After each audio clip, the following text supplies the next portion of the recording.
Good evening and welcome, everybody. I'd like to call the meeting to order, please. Mr. Kern. Mrs. Gillis, Here. Mrs. Messick, Here. Mr. Valentine, Here. and Mrs. Rigby. Here. For the Pledge of Allegiance this evening, we welcome those from Hopewell Elementary School.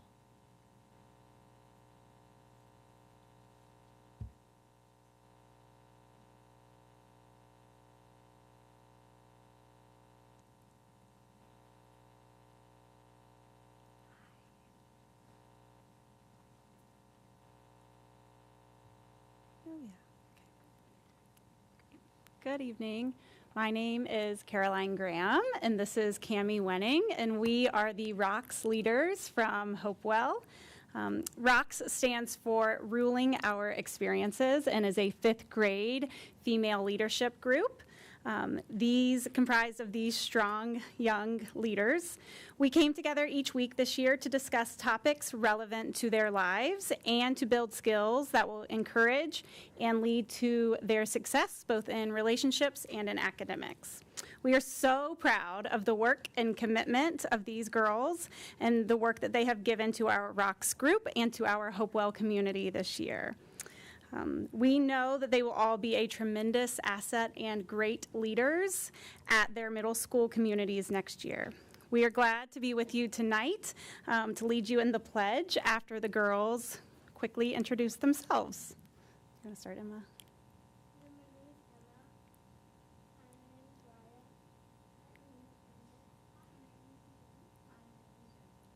Okay. Ready?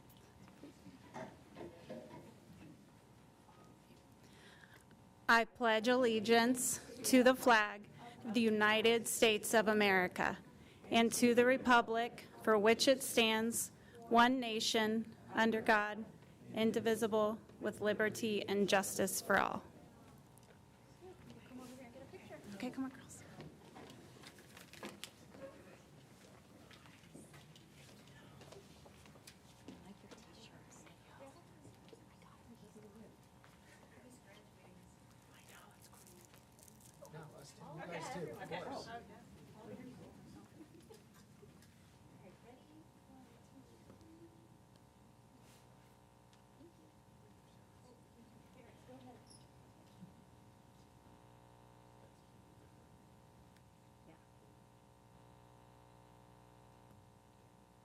Thank you, guys. We appreciate you being here. Thank you. Thank you.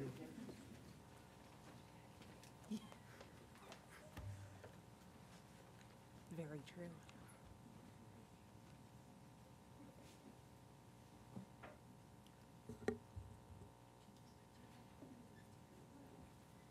Okay, moving on to approval of regular minutes. It's recommended that the board approve the April 14th, 2025 regular meeting minutes. Is there a motion? So moved. Moved by Mr. Valentine. Is there a second? Second.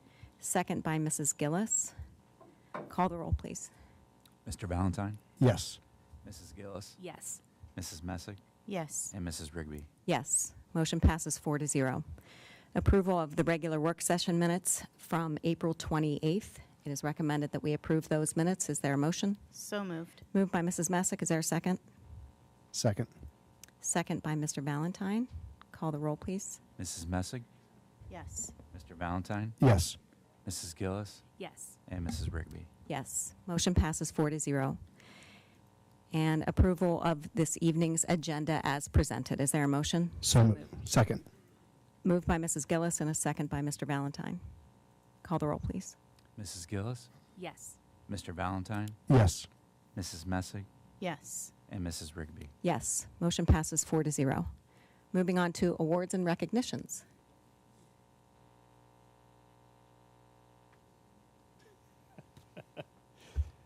Good evening. The Golden Shamrock Award began in 1990 and was created by Mr. Ed Patnaki, an active community member, business owner in Dublin. Thank you for being here. He envisioned this as a way to recognize staff members in our school district who have made outstanding contributions and/or make significant impact by virtue of the work they do each day. Tonight we have 2 award winners, and at this time I'd like to ask Mike Aron to the podium to recognize our first recipient, Dave Hampson. Thank you. I appreciate Good evening, Dr. Marshausen, Mr. Kern, President Rigby, members of the board, executive cabinet. Before I introduce our Golden Shamrock winner, come on up here, Dave, for really quick. I just want to say thank you to all of you. Since it's May, I appreciate all the hard work that you guys put in over the course of the year, and our staff and students really appreciate it.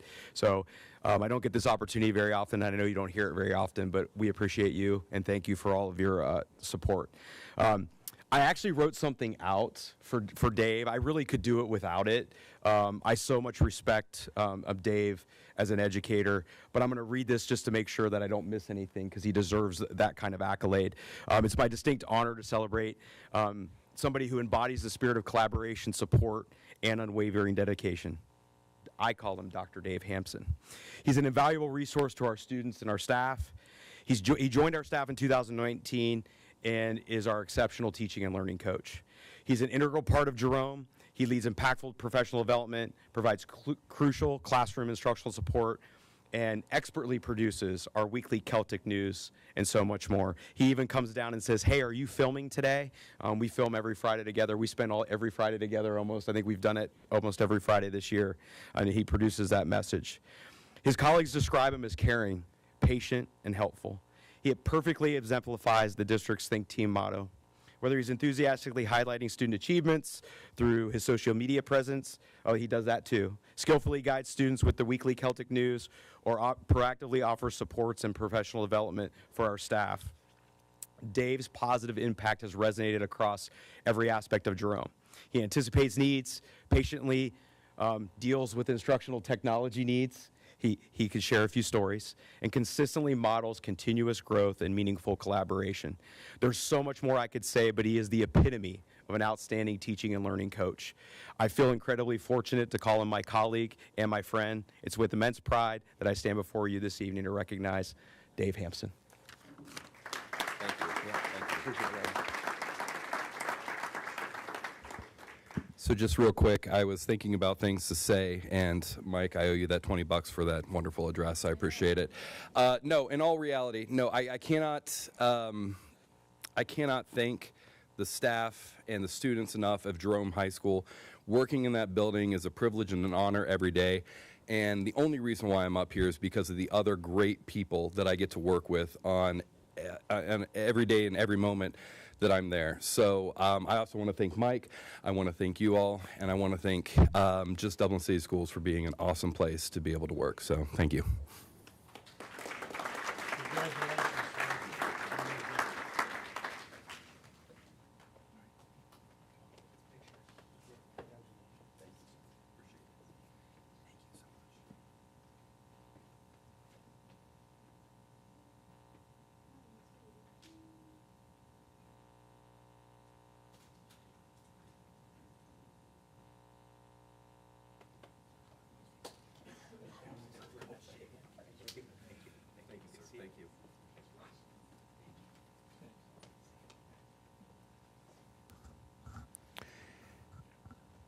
And for our next award, I'd like to invite Marty Osman up to the podium to say a few words on behalf of Miss Stacy Holliday.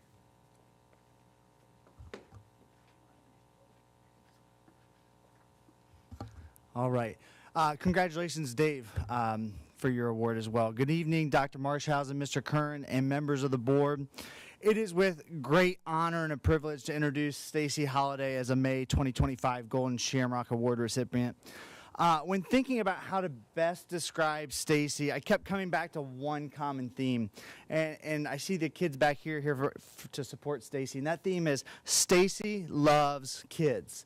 To her core, there's no task too big or too small for Stacy when it's involving her students.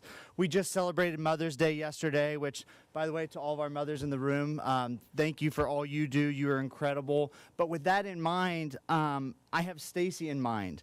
She has been the teacher, the nurturer, the encourager, the listener, the cheerleader, and ultimately the mother figure for so many students over the years.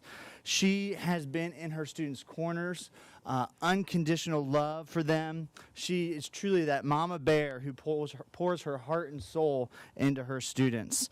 Maya Angelou once said that people will forget what you said, people will forget what you did, but people will never forget how you made them feel. And one thing for certain, without a doubt, Stacy has made her students feel loved. And love is a powerful thing that can change a child's life. Stacy doesn't just pour love onto her students, she's also one heck of a teacher.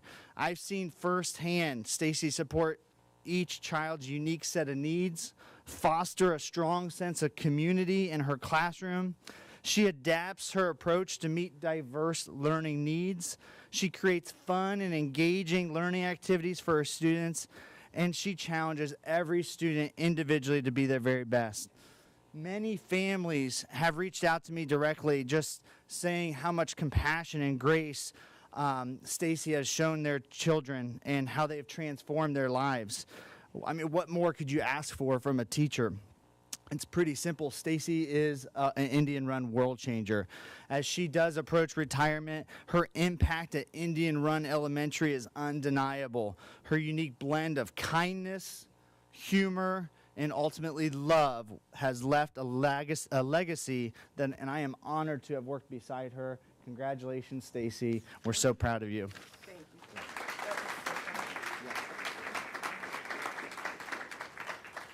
Thank you, Mr. Osmond. Those were lovely words. Thank you, Dr. Marshausen and members of the board. Thank you to my wonderful first grade friends and their families and my colleagues who came this evening. This nomination is quite an honor, as well as the Golden Shamrock, at the end of my classroom teaching career. It is a privilege to be recognized by you on this final group of first graders, parents, and my beloved staff at Indian Run. I'm not sure if you all know how we, the winners, find out about this award, but it's quite secretive. Mr. Osmond pulled off an amazing surprise. Of course, my Indian Run family, as well as my husband Scott, were in on it.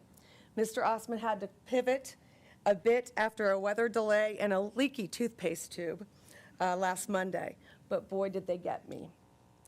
Former Principal John Orr coined the phrase years ago that Indian Run was the heart and hub of Dublin. We've since moved from that to what begins here will change the world. Well, Indian Run, thank you for forever changing my world. You will always be in my heart. Thank you.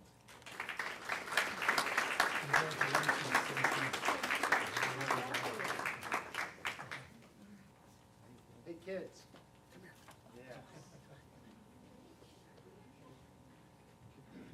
Thank you so much. Thank you. They're very, very much.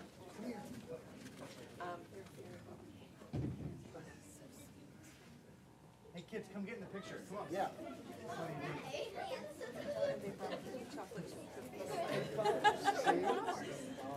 You guys be in the front row, okay?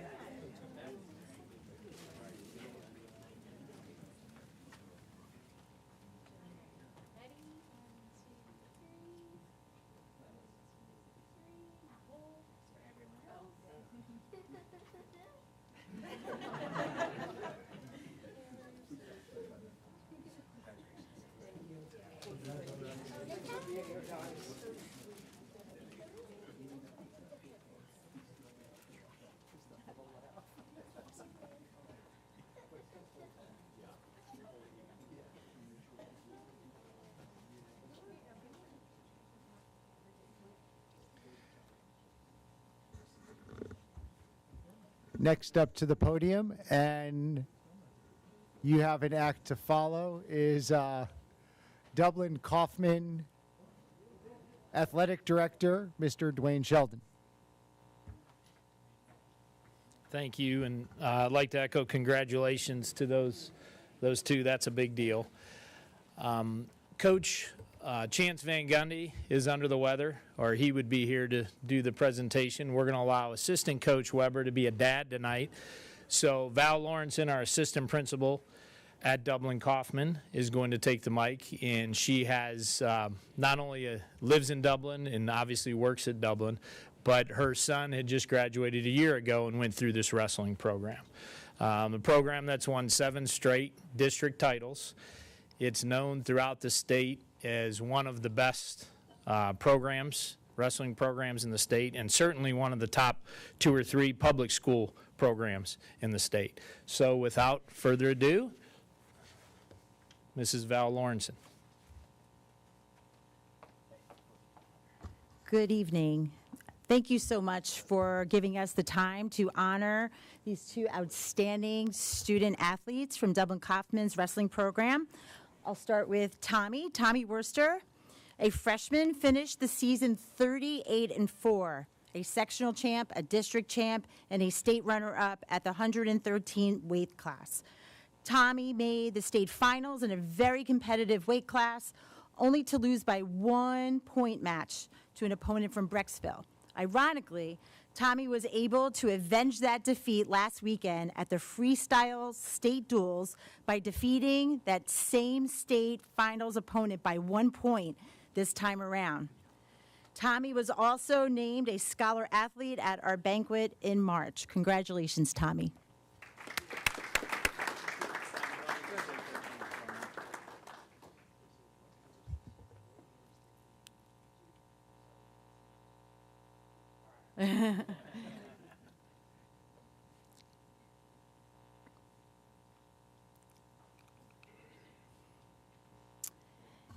And next is Locke Weber. Locke, also a freshman, finished the season 51-2, a section, district, and state champion at 106 pounds. En route to his state title, Locke defeated all of his opponents by fall or tech fall. Furthermore, he placed third at the most prestigious regular season tournament in the nation, the Walsh Ironman Tournament. Locke is also recognized as a scholar athlete on our team banquet in March. Congratulations, Locke.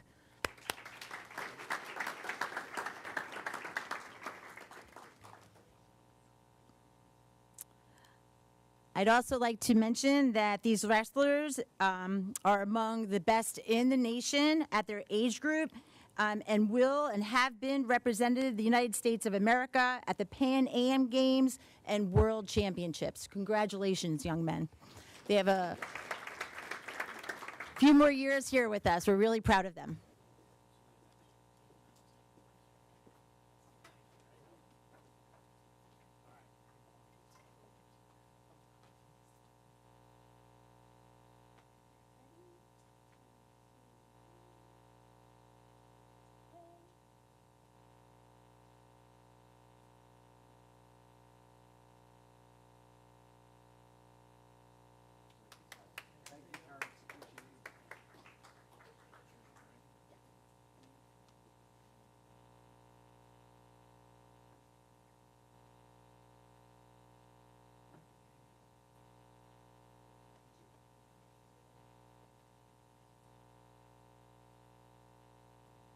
Okay. Oh, sorry.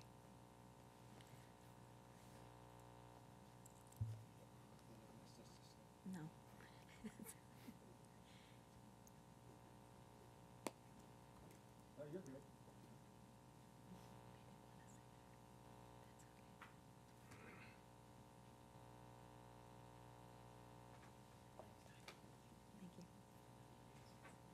Okay, moving on to presentations. We have our Tolles Career and Technical Center update, Mr. Melody. Good evening, members of the board. Thank you for allowing me the time this evening to give an update on Tolles. Thank you for your support throughout the year for Tolles. It's been a great year for all students, the Dublin students, and all students attending Tolles.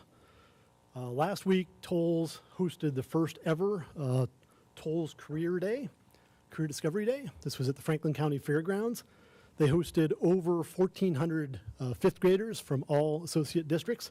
There were 3 Dublin districts, 3 Dublin elementary schools that attended, the fifth graders, and all the kids, I was there for a couple of hours around lunchtime, and all the kids had a wonderful time going station to station, learning all about the different Tolles programs, as well as meeting with industry business leaders about different career opportunities. So that is something they're going to look at bringing back next year and expanding, and we would like to invite all Dublin elementary schools to attend next year if schedules allow. Work-based learning update. Tolles seniors have worked 55,700 hours as of May 5th, and they have earned over $878,000. So we project that by the end of the school year to be over $1 million that the Tolles students have earned out in the workforce. Great opportunity for them to learn about working, taxes, and all the fun stuff that comes along with the paycheck. So that's a great achievement for all of them. The Tolles School Board dinner was a couple of weeks ago.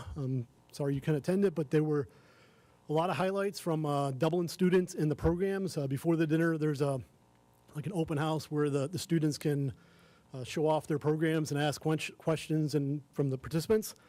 Met several Dublin students participating in that. And during the dinner, there was a couple of panel discussions where students would discuss their programs and their experiences at Tolles. And there was a couple of Dublin students that participated in that as well. So thank you to them. And it was great to see Dublin represented. It's hard to believe already, but the career certificate ceremonies are next week already. Next Monday and Tuesday, it's split 2 days. It's in the auditorium at Tolles. I plan on being there at least one of the nights, if not both, representing Dublin. This will probably be the last year that we host the certificate ceremonies in Tolles, just because of the increase in graduation and number of students. So we're actively looking for somewhere large enough to hold a certificate ceremony for all Tolles graduates at one time. So look forward to that in upcoming years. Anticipated enrollment. So far for next year, we currently have 917 students enrolled, accepted in level 1 or senior only programs.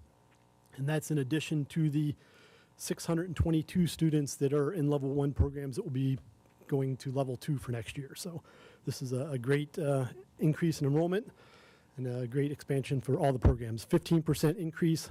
We're seeing a big shift in enrollment preferences. So this year, there are only 15% of the students requested full day at Tolles. They really like the split day with the homeschool, being able to participate in all the activities at the homeschool and having that experience, as well as coming to Tolles for that career day as well. And that's everything that I wanted to highlight. There are more details in the board report, but those were the few things I wanted to highlight and just share with you and see if you had any questions on the report. On another note, congratulations on the Washington Township levy. Oh, thank you. Yes. Good news for all of our friends in Washington Township and for our fire department. So thank you. And thank you for your support. Okay. Have a good evening. Thanks, Scott. Okay, moving on, public participation for action items on the agenda. There is no one signed up for this evening, so we will go ahead and go to the Board of Education Committee reports. Does anybody have anything? No? Okay, we'll move on to our student representative. Go ahead, Frankie. This real fast. There we go. Hello, everybody. Currently what I have today is next Tuesday, Kaufman, Jerome, and Scioto seniors will travel to Kings Island for a senior trip. Very excited for that. This past Friday, the district dodgeball tournament was held at Kaufman, and it was a huge success. Kaufman's team, the Joe Andersons, took home the winning high school trophy, and AP testing also continues this week. At Kaufman, senior awards will be held this Thursday at 7 p.m. Kaufman Casino Night will also be held at Kaufman this Friday at 8 p.m. Kaufman's drama department presented Anne of Green Gables, and orchestra concert will be held in the PAC at 7 p.m. at Kaufman on Friday. For Scioto, senior awards are being hosted tonight in the Scioto PAC, as well as Jerome. That's why we have some missing representatives here tonight. Last Wednesday, Scioto hosted its signing day, and Scioto PTO recently had its annual flower sale, where students and their families purchase flowers to help fundraise for the PTO. And that is all I have tonight. Thank you. Just one question. Do we know how much the dodgeball tournament raised? Anybody? I'll let. We think about 30,000. We're still reconciling things, but it'll be around 30,000. Great. Thank you. All right, moving on to reports and action items from the superintendent's office. Dr. Marshausen. thank you, Mrs. Rigby. First of all, I'd like to talk about the state budget and updates that are pertinent to funding for schools in Ohio. I had the opportunity on Friday to participate in a roundtable discussion with House Finance Chair Brian Stewart. very concerned after the conversation with Brian Stewart and school superintendents.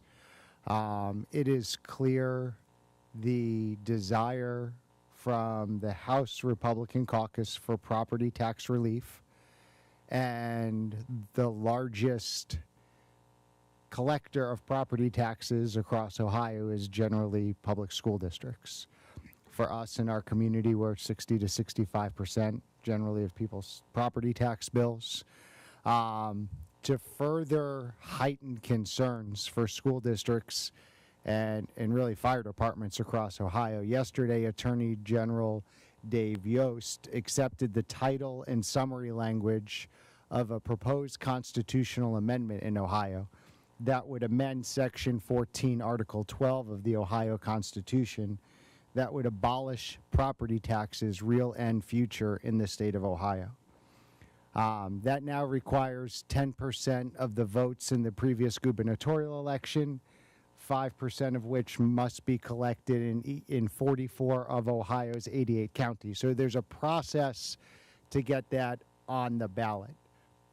But when you look across the state and you look at the public feeling and the impact of property taxes, if an issue were to pass that would abolish property taxes in the state of Ohio, we would need to, as a state, quickly find new ways to fund many municipalities, almost every fire department, and almost every school district in the state of Ohio. So there is a groundswell in the state against property taxes and for property tax relief, and Representative Stewart really highlighted that.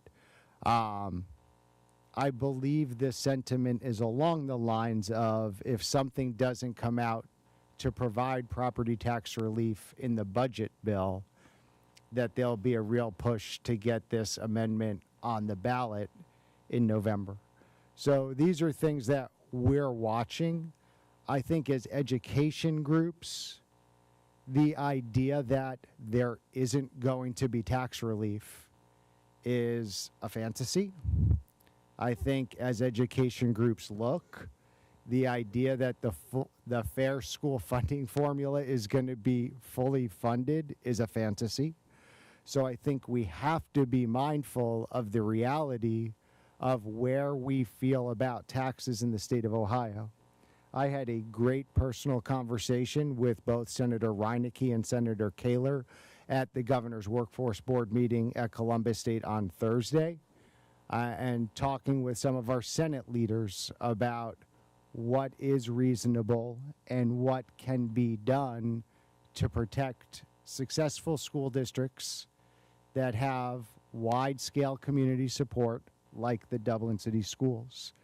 And as my written testimony said that I submitted last week to the Senate Education Committee, our Dublin community, with local control, has voted to support our schools at the level we're supported. We're not pulling the wool over anybody's eyes. In November of 2023, our voters, by a majority vote, voted to continue to support our schools in the way that they're supported. So I think it's important that we as Dublin stand up for Dublin, and as we lobby as a school community for what's necessary, our focus is the Dublin City School District, and our focus is protecting what our voters have supported for us as we move forward. Before I go on, any budget questions from any of the board members? I know Mr. Kern's going to share some more during the 5-year forecast. I know the recommendation is, to abolish property taxes, but where do they suggest that school districts get the revenue? That's not part of the title or summary language that was supported or moved forward by Attorney General Yost. So I don't believe there is a solution that follows that potential amendment to the Ohio Constitution.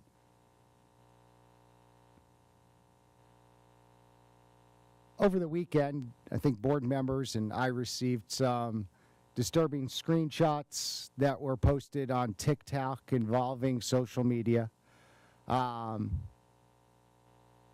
think it's important for moms and dads to know that things that happen on social media outside of school hours, we don't have the authority to control. Things that are posted outside of school hours, we don't have the authority to control. And furthermore, as we're seeing more and more, there are fake social media accounts created. There is generative AI that can create images that may appear to be something that they're not.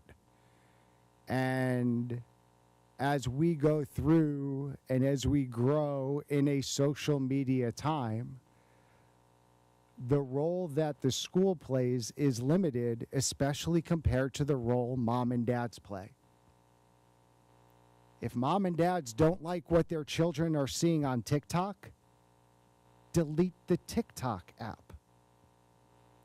When we look at some of these social media apps, they're doing harm to our kids. You're giving them phones. You're allowing them to put apps on their phones. You're allowing them to upload pictures on their phones. We can't parent all the kids. In the case this weekend, law enforcement is involved. There was nothing authentic in what was posted. So as we start our Press Pause campaign that will launch at the end of May to engage with families and provide tools and provide resources, our ask of moms and dads is get on your kids' phones. I don't care if they're 18 or 14. You bought the phone. You're probably paying for the account. You have a right to get on your kids' phones. And if there's things that upset you there on TikTok or Instagram or whatever it is, delete the app and set up parent controls. But when we get a series of fake emails that are generated by bots all about the same fake account, it's not something that we can chase. We also understand that the students accused of some of this are entitled to due process as well, because a lot of things they're being accused of was fake. So we're struggling with moms and dads. Chief Pice and I talked this morning at our monthly meeting about partnership with police and what police can do, but there's very limited things that we can do when all it takes to set up an account is an email address which can be fake. And you could make an account saying you're anybody. So we're going to jump into this Press Pause campaign. Everyone and all the parents we've talked to say thank you. And we're going to continue to work to keep kids safe. Now, when we see things that are potential threats, that are potential threats of self-harm, we follow up on those things. But we can also get distracted and spend a lot of time on something that ended up all being something that was fabricated. Any questions or comments? All right. There have been two public notices filed sharing information about retire, rehire, and future timelines. In March, before we knew any of the STRS changes were coming, Mrs. O'Connor and I and DEA in the district worked for a memorandum of understanding that allowed us to rehire teachers. And as we go through this process, that was passed, I believe, at the March board meeting. And then, lo and behold, no one knew it was coming. The STRS board changed the retirement age from 33 years of service to 32 years of service, which caught a lot of people by surprise. It made us accelerate our timeline. So the names that have been put forward for a public hearing on June 9th are the names of people who mostly were in that 32-year category of service. Beginning next year, as we work through a more intentional timeline, we will ask teachers to submit notification in January if they intend to rehire and would like to be rehired. There will be an interview process in February. We will post a hearing in March, And all of this will be done before we do involuntary transfers and start external hiring, so that our retired, rehire potential teachers, if there have to be involuntary transfers, would probably be the ones who we put in those roles. And the goal is to have the board action to reemploy retired educators by late May, which allows us to hit all our timelines in an intentional fashion. We now are able to have all of the public hearings at one board meeting. The hires will be at 2 board meetings, so we can meet the 60-day notice for the process to retire, rehire. In all, with our teachers this year, we will be saving, if they are all rehired, over $380,000, which allows us as a district to save money, keep experienced educators within our ranks, and it allows those retiring educators to start drawing the pension that they've earned, because it's their pension. So I want to thank Mr. Boney and his team, Mrs. O'Connor and Mrs. Baker from DEA and OEA.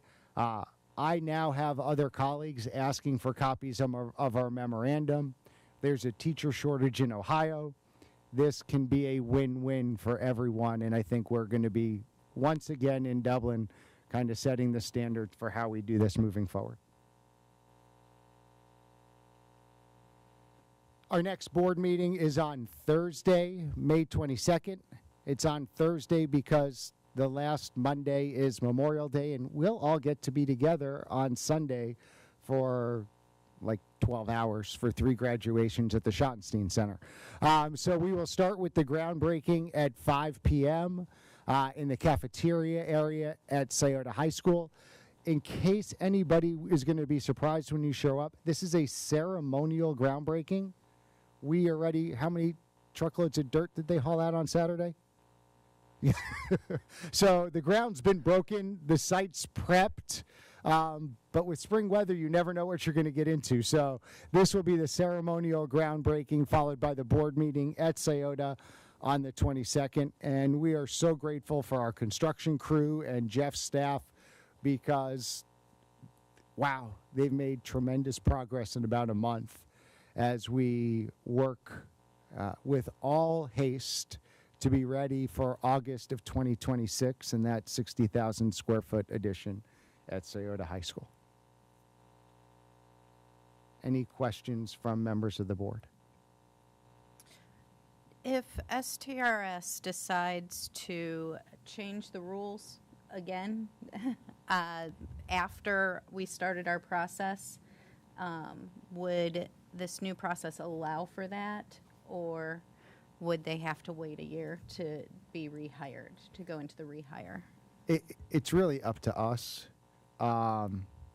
We, in collaboration, have said this year we're going to go through the process by those who asked. We're going to run through retire, rehire. We have a intentional process that we've agreed to, but it's not in board policy. So if we get to next year in March and STRS, for some reason, decides they want to change it to 30 years of service, we would have the opportunity to come to you as a board to have those conversations if that's something that we wanted to do. As I tell my colleagues, I'm very proud of the relationship that we've developed with our Teachers Association. We work like a professional organization, more like the AMA and less like the Teamsters. We're professionals and we work together, so I would talk to all of you and say, this is what's available now. Are you comfortable with us moving forward with this? I also, and the budget time is not the appropriate time to do this, I would like to see the requirements simplified, because right now it's 60 days notice. You have to have a public hearing within that 60 days, and then after the hearing, between 15 and 30 days, the board has to act to reemploy. 15 days is a challenge because most of our meetings across the state are 14 days apart. Like it's second Monday, fourth Monday, first Wednesday, third Wednesday. So I think there are things that could be done to simplify the process. it would be easy legislative fix. The budget time is not the time to ask for that, but in the fall, it might be something that I would like to see it switch to 2 meetings like policy. You have to have a first hearing and then you can hire at a second meeting. I think there are things that should simplify this, especially with the teacher shortage and especially with the financial benefit to the school districts that would allow folks to be able to do this.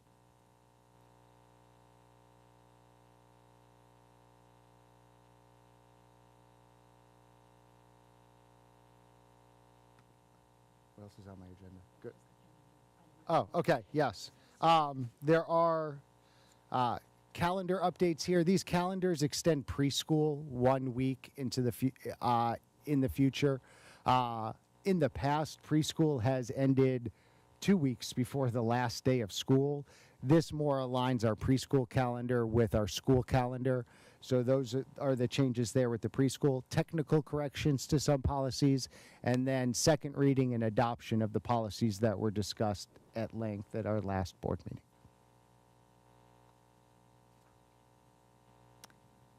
Okay, it is recommended by the superintendent that the board approve items 6B through 6D. Is there a motion? So moved. Moved by Mr. Valentine. Is there a second? Second. Second by Mrs. Messick. Any questions or comments? Okay, call the roll, please. Mr. Valentine? Yes. Mrs. Messick? Yes. Mrs. Gillis? Yes. And Mrs. Rigby? Yes. Motion passes 4-0. Moving on to reports and action items from the Treasurer's Office. Mr. Kern. Thank you. And just to let everyone know, we don't do math by lots and lots when we're doing our 5-year forecast. And sometimes I think STRS may be using that math too, so as they change their different things. But we don't here. So talking about that, we are going to go over the 5-year forecast with, sorry, Mr. Stark, I was just... this is dry material, so I was trying to juice it up a little bit here. We're downhill from here. Yeah.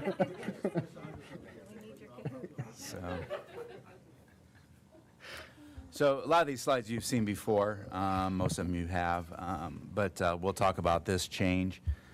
We are required currently still under current law to do a 5-year forecast that needs to be approved, the original one in November 30th and a revision by May 31st.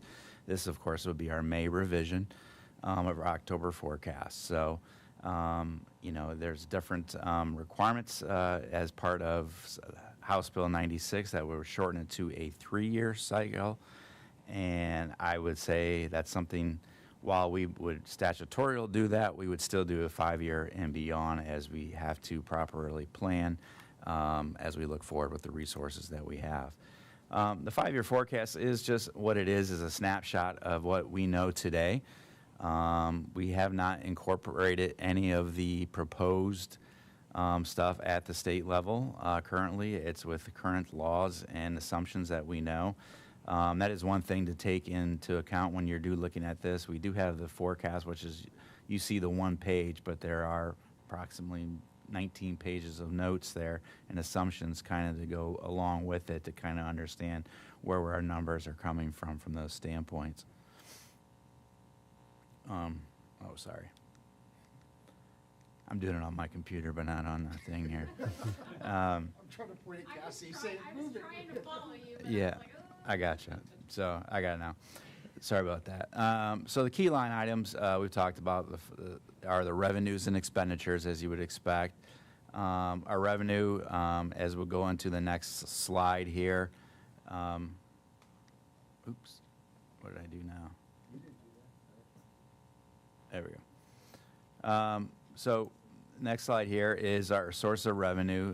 We are predominantly locally funded. Approximately 81% of it is through local real estate on, which includes residential and commercial, and also tangible tax, or we like to call PUP, which is our public utility tax, AEP, Columbia Gas, and so forth, and their different taxes on their lines and stuff like that. So as you can see here, this chart, we always like to show the big graph on real estate taxes there. only 14% come from the state of Ohio, and of that 14%, only 8's really in the funding formula. So when when Dr. Marshausen talks about the Fair School Funding Plan, that's part of what they call the funding formula, and it's a very small chunk, yet significant, but yet is very small of our overall revenue line items. Our expenditures, on the other hand, we are a service industry. As you can see, 84% here are almost 85, I should say, are salaries and benefits. It's for everyone you see in this room. It's teachers, bus drivers, administrators, and so forth. Make up predominant of what we do. Purchase services, which is our sub-services, utilities, and so forth is our next biggest line item. So anytime when we're looking at expenses and stuff, and if you want to make an impact, whether it be savings or whatever it may be, or investing in a certain program, it's going to be human capital or the benefits that are associated to go with it. So that's where you're going to get your bang for your buck if you're making any changes. Our story, the Fair School Funding Plan is through this current state budget through FY25. What they're discussing now is the 2-year 26 and 27. We were, we didn't get very much with that, and we don't anticipate to get much, even if the Fair School Funding Plan was fully funded, and it is not as of this point. Right now, the proposal would be to, at least the governor's proposal was to essentially freeze the funding on the basis of the cost levels at FY22, but yet the local capacity, which is tax valuations and income, which is some of the state share percentage in the calculation, we're allowed to go up to more current levels. So kind of disproportionate there when you have, especially when you're talking about high inflation times that we have now at this point.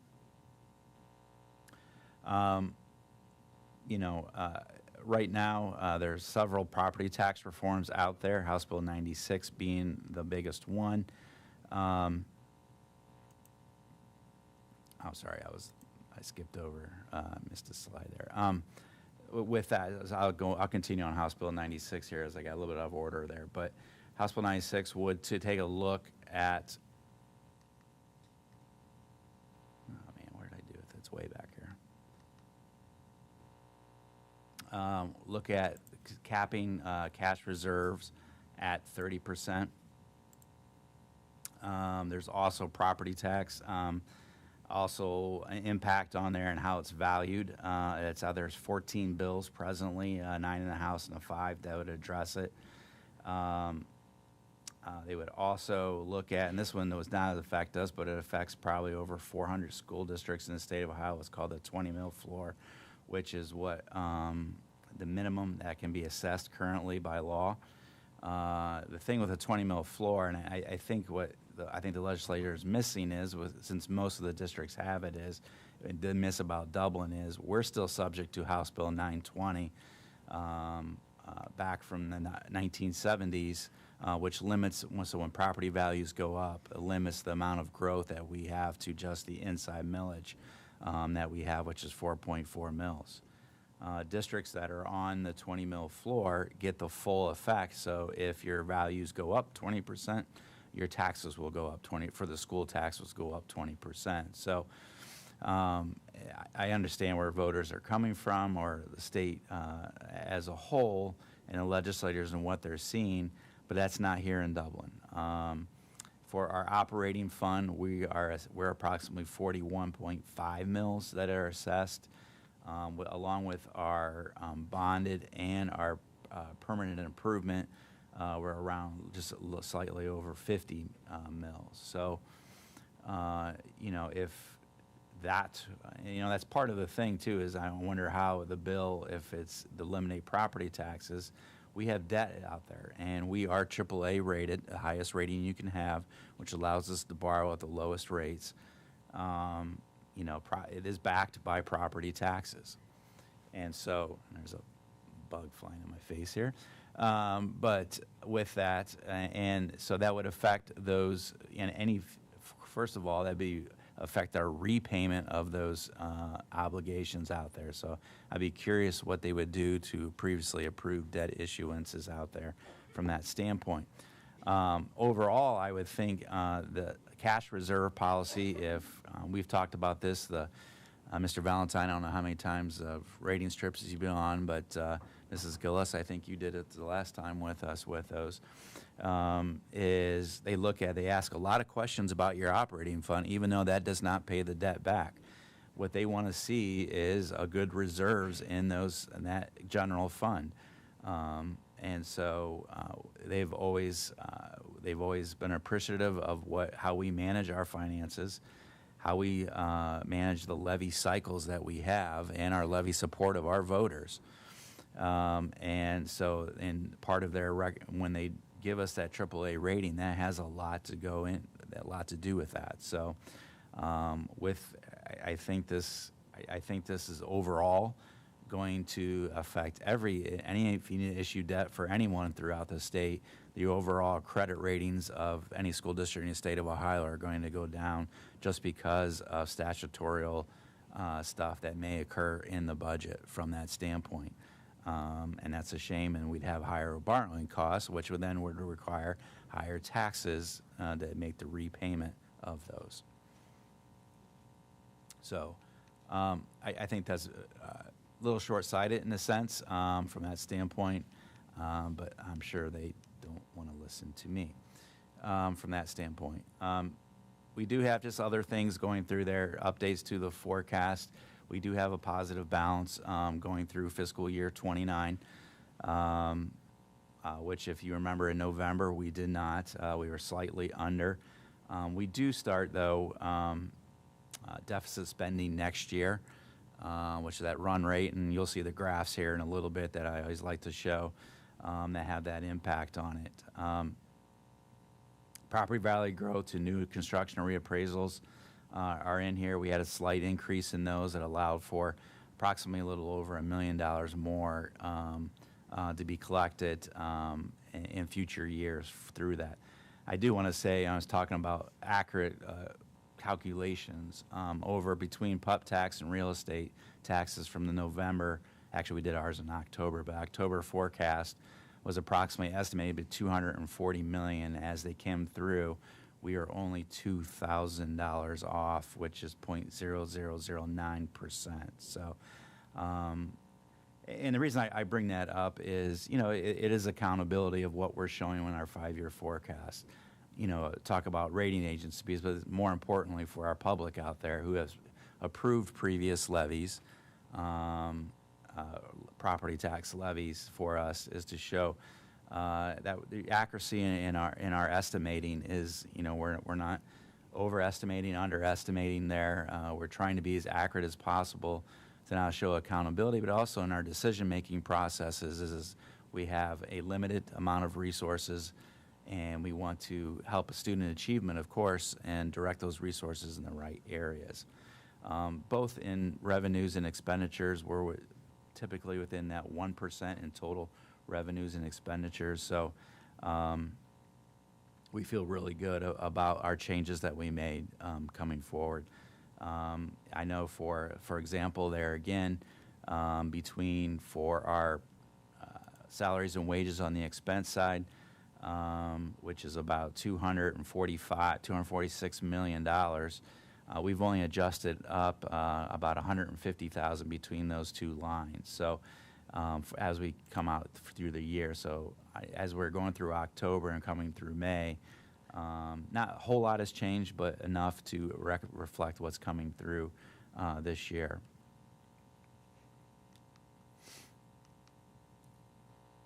Here's that chart I always like to show. Here's the red line being our expenditures on that constant plane going up. Our revenues remaining flat for the most part, just a little bit of new construction as we move forward there. And of the 600 some districts, and we're probably the 200 of so, though, that are very few there of the minority there, for example, that our our blue line stays that constant there as we go forward, whether it's state aid or local property taxes. And so that's why we have to go back to the ballot as we have student enrollment growth, inflationary growth, to meet those resources that we need for student achievement. There, we have to go back periodically to our voters. And so this chart kind of helps us identify that timeline. You see our ending balance, just typical. This is very typical of a district that is on a levy cycle such as ours. You will see those lines dipping down the ending balance. Recommended kind of cash reserves from the Government Financiers Officer Association is 1 to 2 months, so that 30 to 60 days, and so that line is there. As we start to dip below that line in 28 and then in 29, we have about a 15-day or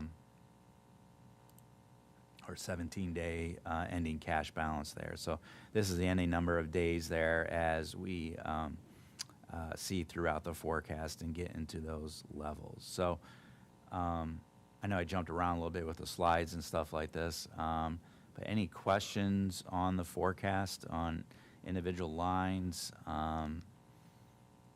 Impact of state legislation, as you can see, would be very significant.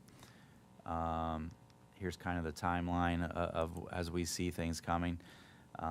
When your 80% of your revenue is from property taxes, so whether it's a constitutional amendment or the cash reserve policy would have a very negative effect on our finances. It would speed up our timeline for our next levies and the levy cycle as we plan to go forward. I think another thing to mention from a statewide basis, you'll see a lot of districts on the fiscal emergency track, which right now I believe, Tyson, there's only, 2, I think, 3 throughout the districts throughout the state are on that. You would see a lot more, and that's potential when you have that is a state takeover at that point where they come in and say essentially you have to do it our way and this is what you're spending your money on. So I would like to think we would not get in that point, but if trying to balance that reserves and our levy cycle will take some proper planning if this does go through.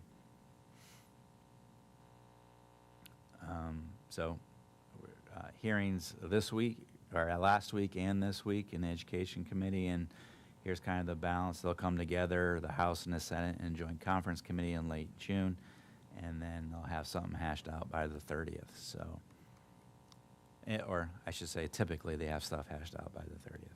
There's been other years they haven't.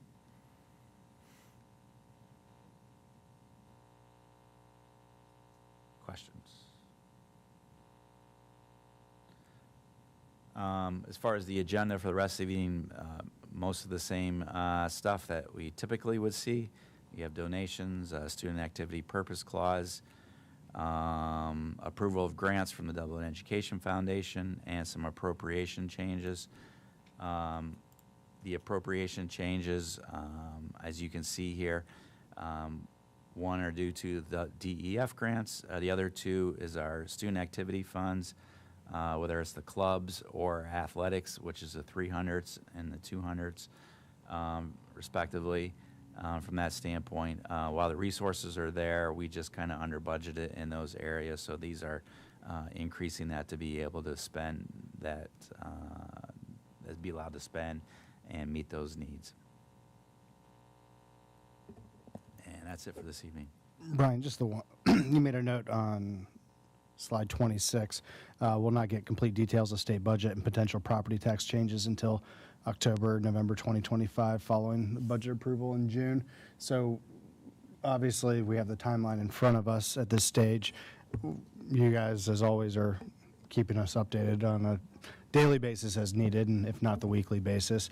But from a communication standpoint, we really are looking at this to see what happens, obviously, with the budget, and then we'll round back for public communication on this as we get to the summertime. Yeah, definitely, for sure. While statutorily, and we do mention that in here, October, November is that time frame. I think we would probably start looking right away and start plugging stuff in. While it may not be finalized from a standpoint, we can start getting. We're working on this all the time, anyways. This is a planning document for us and stuff, and so we would start with that in right after June 30th, if that planning and getting that communication. What does this really mean for us? Because, well, part of the issue too is they have to, I believe. They would put their hands in the the county budget commission, and they have to, this first year, have to have what that amount of relief, tax relief would be by the end of October. So that may push us up the deadline anyways from that standpoint as they look through it from our actuals. So. Gotcha. And then I've not paid close enough attention beyond the headlines, Dr. Marshausen, but on the potential ballot issue, is that AIM, and I Googled as we were sitting here and you went through your report, is that AIM for this fall, or are they I believe the aim would be November of 25 would be the aim. Signature collections generally are during the spring for those statewide issues. So I do believe that would be their aim. It's interesting. Okay. Yeah, typically I think it was around August 8th, I believe, or something like that is when you have to have them certified. So, yep.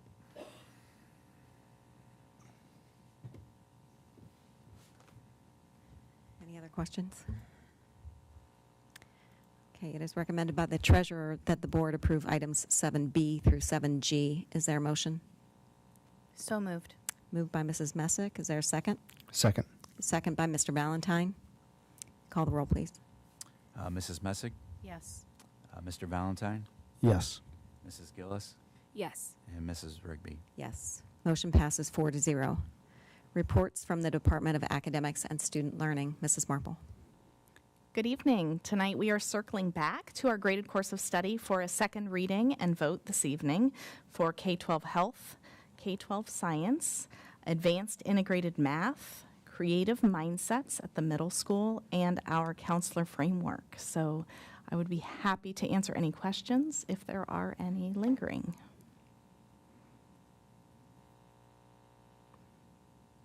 And I thank you. Oh, sorry. If there are no questions, it's recommended that by the superintendent that the board approve 9A, which is the graded course of study. Do we have a motion? So moved. Moved by Mrs. Gillis. Do we have a second? Second. Second by Mr. Valentine. Call the roll, please.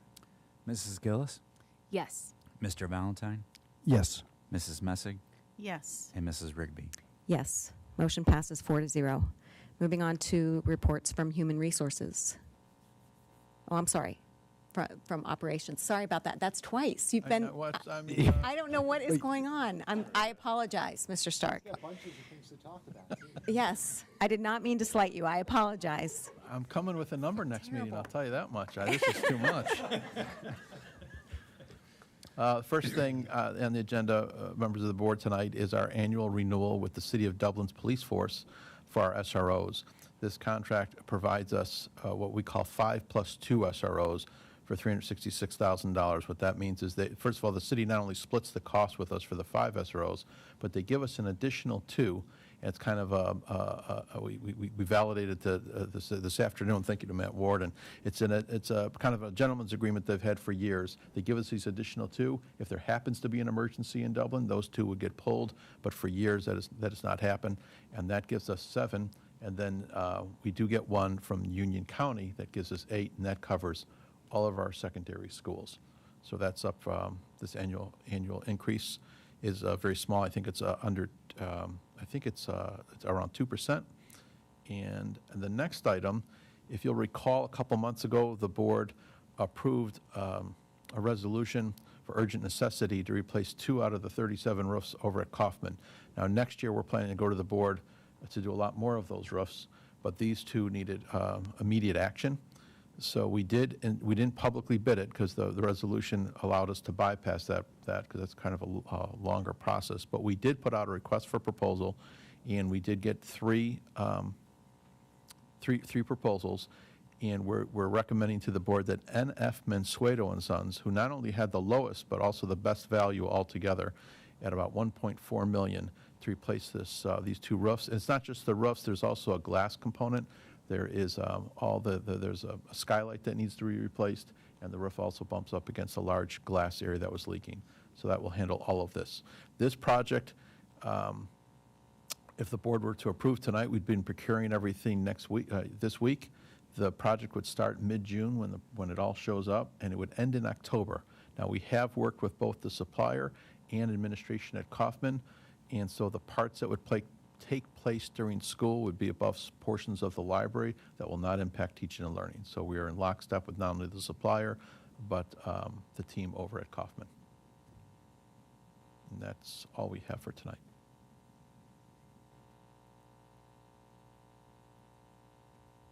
Okay, it is recommended by the superintendent that the board approve items 11A and 11B. Is there a motion? So moved. Moved by Mr. Valentine. Is there a second? Second. Second by Mrs. Messick. Call the roll, please. Mr. Valentine? Yes. Mrs. Messig? Yes. Mrs. Gillis? Yes. And Mrs. Rigby? Yes. Motion passes 4-0. Now, moving on to Human Resources. Mr. Boney. Human Resources has stuff tonight. So, starting with our certified agenda, we actually have 2 administrative hires on tonight's agenda, and we have 2 people that are out in our audience. So the first is Gina Seaman, and Gina's in the back. Hi, Gina. You're being recommended as the principal at Bailey Elementary. Ms. Seaman has most recently worked in Ms. Marple's department as a curriculum coordinator, and before that, she had been at Bailey Elementary as an administrative intern. So we're very excited to recommend her as the principal at Bailey Elementary beginning next school year. We also have Dr. Bethany Martins. Welcome. She's being recommended as the second EL coordinator beginning with the 25-26 school year. Dr. Martins has extensive experience at the collegiate level in this work, and she will join Oscar Carvalho Nito and Dr. Pete Curdy in the EL department, and she will handle the secondary level. So welcome to you. Moving on, you'll see 1 certified resignation and then 8 retirements on tonight's agenda. And the retirements are really those individuals that we're recommending for retire, rehire. Each of these individuals, I'm going to list them briefly along with their years in Dublin. Lisa Krim will retire from Thomas Elementary with 35 years here. Tracy Guerin will retire from Bailey Elementary with 23 years in Dublin City Schools. Lisa Guzik from Penny Elementary has 20 years in Dublin. Deb Maynard will retire from Kaufman High School with 37 years in our district. Terry Ray, retiring from Davis Middle School with 33 years in our district. Molly Sestilli, retiring from Grizel Middle School with 33 years in Dublin. And then Matt Tisdale, also retiring from Grizel Middle School with 33 years in our district. And we'll bring those names back to you for rehire in July. There are 16 new certified hires on tonight's agenda for next school year. We've been busy with that, along with several salary changes. And then we have 2 pupil activity permits to wrap up our spring sports for 2025. Moving on to our classified agenda, you'll see 1 resignation and 2 retirements. Zamina Lawson will retire as a paraprofessional from Grizel with 10 years in Dublin, and then Mary Ann Thiessen will retire as the special education secretary from Kaufman High School with 25 years in Dublin City Schools. There's 3 new hires on tonight's agenda, along with a request for unpaid leave, and then we're finishing up our summer school work request as well. Moving on to our stipends, each of the 3 stipends that are attached to tonight's HR report are revisions to previously approved stipends. In each of these, the dollar amounts have not changed. They're being brought back because of a change in staff members that are receiving them. You'll see a motion to ratify and direct public notice, which is similar to the one that we had done before. So during our last meeting, we had a motion to ratify the public notice of retire, rehire, and this is the final one for this coming school year. It lists the 8 certified staff members who are listed on my report tonight as retirees, in addition to 1 additional administrator, Kathy Parker Jones. She's our PK-12 coordinator of digital and personalized learning. you will see the retirement notice of our administrators who will come back next year in an upcoming board meeting. And then the final item is our OSHA membership form. And this final item in the HR section is a board resolution for continued membership in the Ohio High School Athletic Association for the 25-26 school year. And that concludes the HR portion tonight.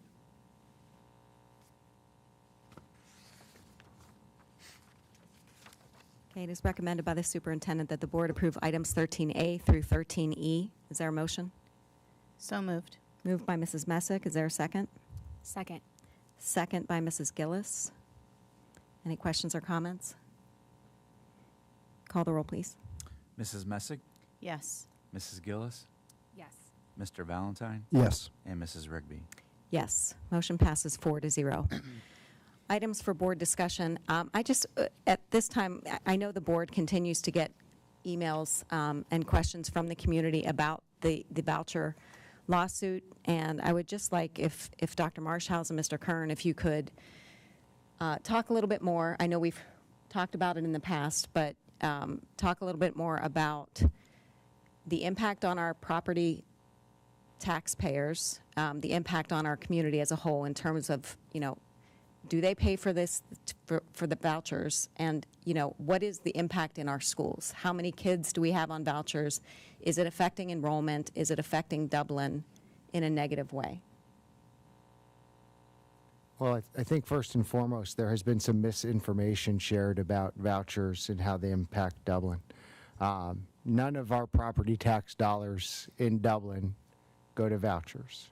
Vouchers are directly funded by the General Assembly and by the state of Ohio. None of our school funding that comes to Dublin is diverted to vouchers. And there are those who are talking about vouchers using property taxes. They do not. That's misinformation. There are those who are saying it's taken from our school district funds. It is not. That is misinformation. We have over 550 students in Dublin who do have vouchers. We have not seen an increase in our students that go to private schools with the expansion of the voucher program in the state of Ohio. A voucher program that I will say was upheld by the Ohio Supreme Court as being legal. The Ohio Supreme Court has already ruled that vouchers in the state of Ohio and vouchers that go to parochial schools are legal. That case is already done.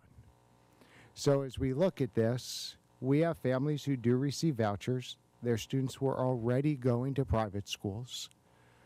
We have an excellent Catholic school at St. Bridget's of Kildare, and St. Bridget's has a lot of Dublin families and a lot of Dublin students, many of whom we get back in middle school and high school, who have received an excellent education. And if that's their parents' choice, that's their parents' choice. But in terms of the direct impact on the Dublin City Schools, there isn't a direct impact.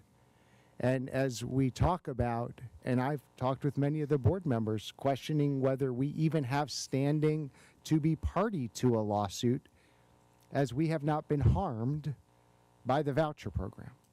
And there is no mechanism that someone can show us definitively that the Dublin City Schools has been harmed financially by the expansion of vouchers in the state of Ohio. Now, yes, millions of dollars are diverted from the state budget to cover the cost of vouchers. That's a decision made by the Ohio General Assembly. And there are democratic means, if there are those who want to challenge that decision, they can do so. I don't think taking taxpayer money to give to what is in essence an action committee to file a lawsuit that's been going on for 5 years, that regardless of what happens in the recent hearing is going to continue to go on and could cost us $250,000, $300,000, $500,000 over the course of time with no guaranteed ROI. So in terms of what is an appropriate use of taxpayer dollars in the Dublin City School District, where we have not been directly financially harmed, and I'm sure Mr. Kern can jump into that, we're going to keep our dollars here and fund our kiddos. From a financial standpoint, Yeah, sir? I mean, it's $35,000 approximately a year. It's $2 a head, you know, and so there again, we are disproportionately would be funding the action committee, as you would call it anyways, because they go through by enrollment. But you are correct. There are no tax dollars that are going to that item, that line item in the budget. It just so happens to come out of the same line item as it does for public schools. So, but there is no, like Dr. Meyer, I'm just reiterating what he says, no return if they were successful.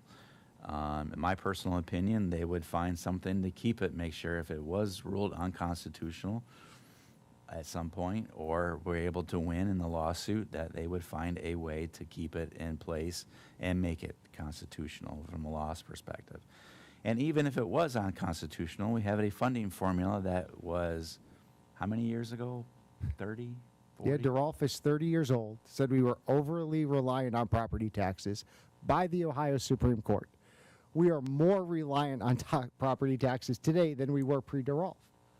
So it really would be a moral victory that would cost tens of thousands of dollars and have no reasonable likelihood that we'd see more money in our state funding formula. This is a political hot potato that for us, we've tried really hard to stay out of the politics and stay focused on Dublin. And that's what we're doing with our lobbying efforts in the GA right now, is trying to stay focused on Dublin. Is that okay? I get passionate about this because this is something that keeps coming up and keeps coming up, and it keeps coming up from the same groups, and we keep giving the same answer.